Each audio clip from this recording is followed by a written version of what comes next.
హరీష్ అన్న నాయకత్వం, హరీష్ అన్న నాయకత్వం. జై తెలంగాణ, జై తెలంగాణ. హరీష్ అన్న నాయకత్వం, జై తెలంగాణ.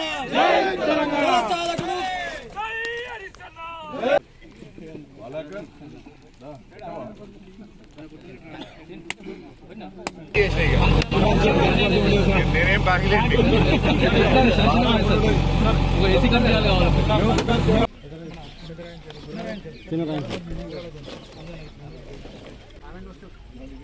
జై తెలంగాణ, హరీష్ అన్న నాయకత్వం, హరీష్ అన్న నాయకత్వం. జై తెలంగాణ. నీళ్లు వదలడం నిజంగా చాలా సంతోషంగా ఉంది.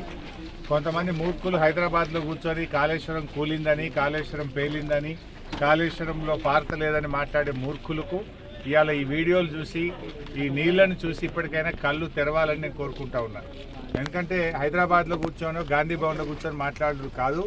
ఓ పిచ్చి మూర్ఖుల్లారా, ఒక్కసారి పల్లెల్లోకి వచ్చి గలగలా పారుతున్న గోదావరి జలాలను, కాళేశ్వరం జలాలను చూసి ఇప్పటికైనా మేల్కొనండి, కళ్ళు తెరవండి అని నేను కోరుతా ఉన్నాను.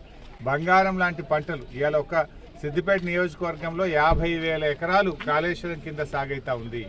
ఒక్క సిద్దిపేటే కాదు, అటు యాదాద్రి జిల్లా, ఇటు సిరిసిల్ల జిల్లా, అటు మెదక్ జిల్లా, అనేక జిల్లాలకు కాళేశ్వరం ఒక వరప్రదాయిని.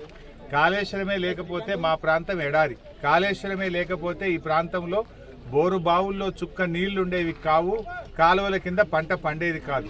కానీ ఈరోజు ఎక్కడ చూసినా పచ్చటి పొలాలున్నాయి, బంగారం లాంటి పంటలు పండుతున్నాయంటే అది కాళేశ్వరం వల్ల, కేసీఆర్ గారి కృషి వల్ల అని చెప్పి ఈ ప్రాంత ప్రజలందరూ కూడా అనుకుంటుంటారు.